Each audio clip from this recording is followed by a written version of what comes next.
So we were looking into it for, no joke, probably almost 2 years before we pulled the trigger, because everything that I was being told as here is the path was not making sense in my mind. And regarding the path, right, what I saw was two options.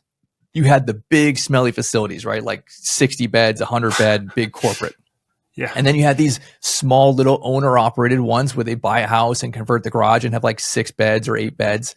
And that was what I was told, like, hey, go do that. You can make, $10,000 a month and you can scale this all over. And I'm like, okay, cool. That sounded awesome. I was really intrigued by that. But then I started learning more and diving into it. I'm like, okay, well, at $5,000, a person times 6 rooms, I got 30 grand, which is great. Okay. Then I started adding up 24-hour care and overtime and chef and a manager and everything. And I'm like, well, I just added everything up and it's more than 30,000 in expenses. I'm like, how is this supposed to work? Right? What happens when one of these ladies die? Right? Like that happens. And so I'm like, man, I don't see how this is going to math out. And so we drug our feet on it, trying to figure this thing out. And I would say that what we pioneer now, I would say, is a different model, and we call them assisted living mansions. And the niche of it is that we offer all of the same care and amenities that you could get at a big smelly facility, but we do it in a custom built 10,000 square foot mansion. Everyone's got their own private rooms. They have their own private bath. We have a chef. We have a salon. We do memory care. We have hospice nurse, doctors. Everyone comes in and takes care of our grandmas and grandpas in this big, gorgeous home. And so with that in mind, our pricing is pretty high, right? We're in the $8,000 to $10,000 a month range. And because of that, we can therefore have all of the income to afford all of the expenses for managers and all of the things that really give myself and my wife the time freedom we want. Because now we scale this, and I mean, we work probably 2 to 4 hours in our business. And that wasn't, like initially right off the bat, right? We spent a good year building out our team and our systems and everything like that, but just continue to pull further and further back.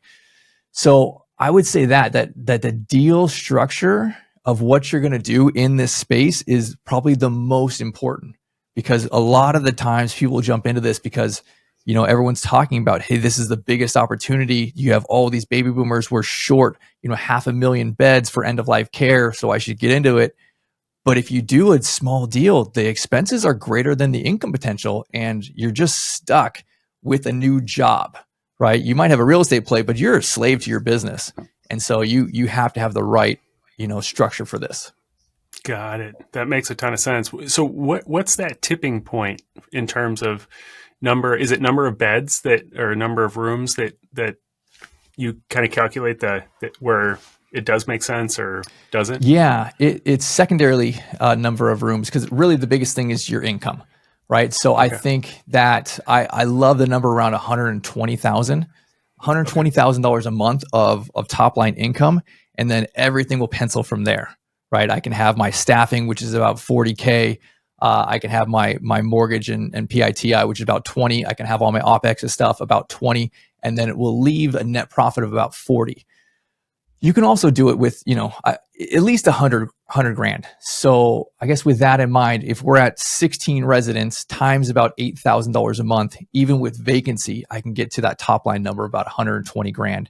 And that's like full-time, 2 full-time managers, 24/7 caregivers, chef, all the things.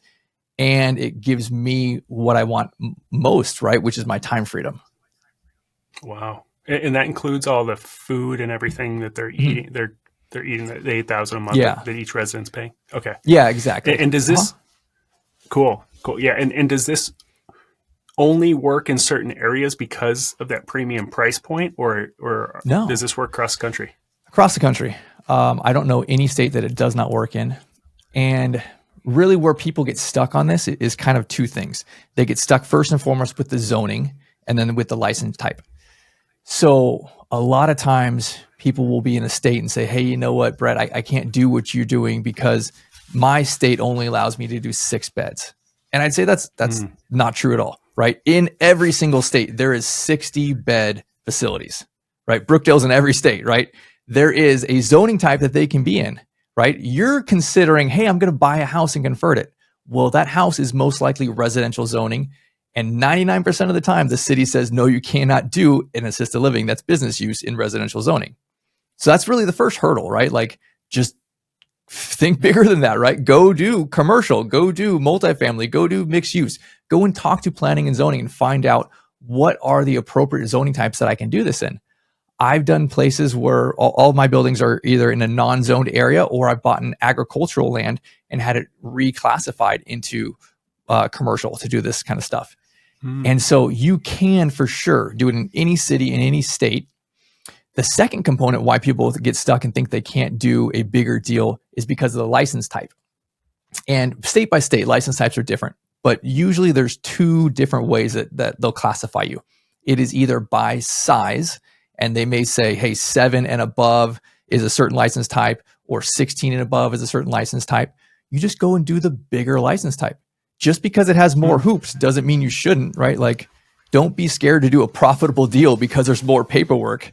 Go and do a bigger, better deal, right? So that's one thing, is by size, or the other thing is really by level of care. There's kind of, in assisted living, there's kind of beginning assisted living where you're there and you can take care of yourself and you can, egress by yourself in a fire, and then you decline and you get to end of life care. And that's really our niche, that you're there the last stop. You don't move from us into a nursing home. People are here to pass in my assisted living. And so what is that license type that allows you to take care of people all the way through end of life? To have hospice and home health come into the building and provide those services. And the other component to it is memory care or dementia. We also do that. And honestly, the need nationally is crazy. So many people are getting early Alzheimer's or dementia, and it's a huge opportunity because it's a huge problem. There is a lot of people that need this kind of care. So honestly, most of the calls that we get for potential residents are because they have memory care or dementia. And so what is that license type that allows you to do that too? So in any place in the country, you can get the right zoning and you can get the right license, because the big facilities are in every city and every state. And you just need to look, hey, what are they doing? Okay, let me not be scared. Let me not think like a dinky little REL kind of deal. Let me do a bigger commercial deal. Yeah. Yeah. And I would imagine it's not that much more difficult to make it nice enough to justify the top tier pricing. If you're already going to the length of creating this facility, why not make it a premium facility? It makes a ton of sense. Right. And what's the average time that a resident stays with you then? If it's, designed toward end of life, is it, a few months that typically is, or a few years, or what does that look like? It's usually 2 years or so is kind of a median. There are some people, they move in, it's just a couple months, and that's not who we're trying to move in. But honestly, they're fragile, and sometimes a cold or a flu or a fall, and then they spiral and go downhill. But then there's, on the opposite side, some of our grandmas and grandpas in our assisted living have been with us 4 or 5 years, and they're not going anywhere. They're alive and kicking. But again, sometimes you get people who are in their mid 70s with early dementia, and they have a long 10 plus years of them before the disease fully catches up with them. Yeah. So it's not like a hospice house, right? Like, there's some of those terms kicked around where people are literally there to die, like in the next couple of weeks. That's not our model. At least half or more of our residents are on hospice, and that's just a resource the state provides, for us. That doesn't mean they're immediately about to pass, but you can be on hospice for years, and a lot of our people are on for years because they get extra state services. I see. Okay, that makes sense. And I'm curious too. Are you, when you describe these facilities, are you building most of these from scratch, and then what makes it a mansion? Because that, you don't typically hear assisted living and mansion together. Mansion is kind of like, you think of like luxury, like, so is there something that qualifies it as that, or what does that look like? So that's our niche, is we build new construction. Each of our mansions are 10,000 square feet. There's 16 private rooms. They're large rooms, huge ceilings, chandeliers. Everyone has their own fireplace in their room. Full bathroom. We have a library. We have a garden room. We have a chef. We have a salon. Our vaulted ceilings are almost 20 foot high. It's just like glass wall. And so Wow. it's super elaborate and it's gorgeous. And it literally is a mansion. You walk in and that's what it feels like. And so we built out a neighborhood of these mansions. We bought 8 acres and we're halfway done so far. We built 2 of our 4 that we'll have on this neighborhood. And so there's no like red curb and parking lot, right? It doesn't look like a facility. You look like you're in this private upscale community, and we have this big green belt in the front, and they're like the staff parking's hidden in the back. And so it looks like 4 next door neighbors with, different roof colors, different stone on the outside, just 4 houses, right? With mailbox, front yard, all that kind of stuff. And so we just designed it to look residential, even though it has all the bones of a commercial building. We have commercial fire suppression.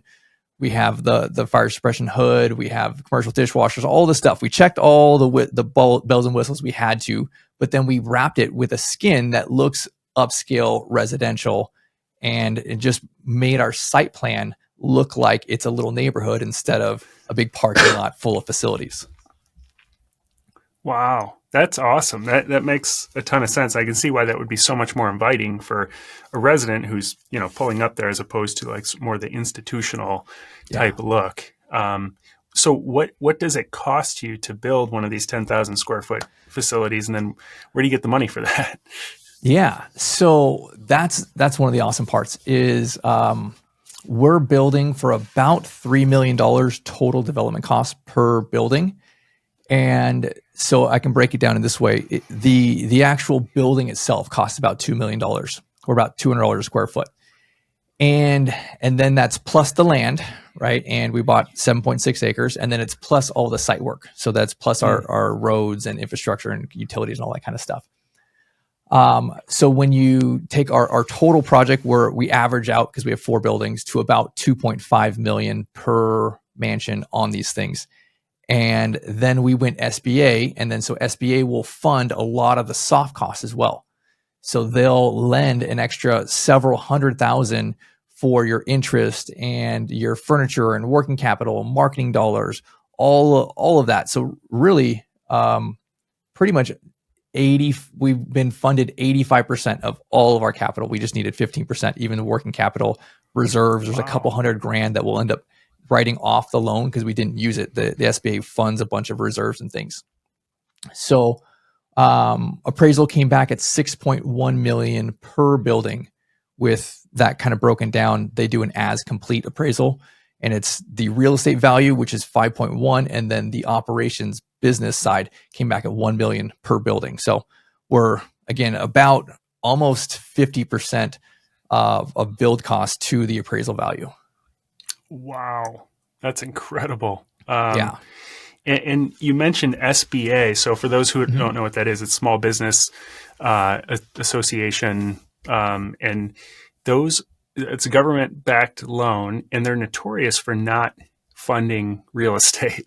I've gone down that path before, and it's like, no, your real estate, don't even talk to us, And so, how did you get them to play nice with you and fund all this?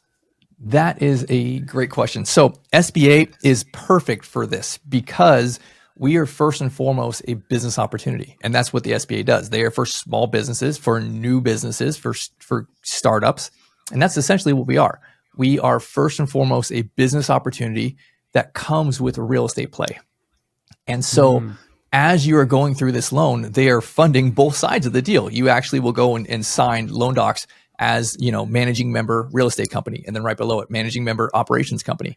So you get the fund. You can do the deal because it's a business, and that allows you to have a much lower down payment than doing just a traditional commercial deal for real estate. They might do 20% down on a commercial deal, but it's just the real estate, no soft costs, no business costs, no working capital, anything like that, where SBA will do 85, 90% of the entire deal, both sides, the business and the operations. Wow. And so there's several banks that are national that are in this niche and really great at the assisted living space. And so it's an awesome deal because it really makes a deal like what we do, a $3 million project. For most people, that's unattainable. That's just too much capital that they'd have to raise. or they'd have to do a different deal structure, get into syndication, give away, 80% of the deal. With our model, I mean, you can raise investor capital. You could still keep 85% of the deal, 85% equity in the real estate and operations, because you just need 300-400 grand as a down payment. The SBA is, you do this loan through a regular bank, right?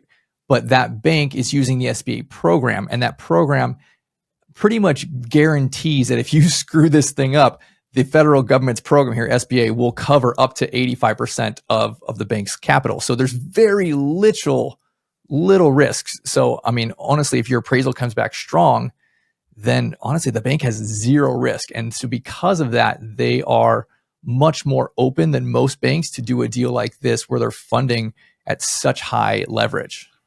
Wow. Did you have to prove prior experience or anything? What's the qualifications for the SBA loan? Experience is important. So they want to know, I guess, kind of two sides to this. They want to know your experience, and some banks value the medical side, right? You're a nurse, you've worked in hospice or something like that. Some banks value the business side, right? You may have had some other type of business. You may have run a preschool or something else, but you can manage cash flow and employees and all those kind of things. We find great success when we find a couple, and one's a nurse and one is some type of maybe an investor, real estate person, or a business person. But you don't necessarily have to have both sides of it, but that is valuable. But usually the banks are looking for some type of applicable experience, medical or business. And then the next part is they're looking at you personally. How do you look on paper? These kind of deals, they are awesome because they are cash flow based deals. Meaning that first and foremost, they put everything into the pro forma and they'll spit out, here is my profit. That's the bottom line right there. And then it goes back to probably a 1.2, 1.25 debt service coverage ratio. And we're at $8,000, $9,000, $10,000 a month of top line income. Our profit's very, very strong. So you can do these deals. You don't have to have a net worth of a couple $1 million in order to do it. The bank does want to see that you have some assets, that you have some capital saved. But this is not like a millionaire only kind of deal. This is average person who, financially speaking, has their stuff together, who has good credit, who's got a steady W-2 job and some applicable experience, can come in and do a big deal like this.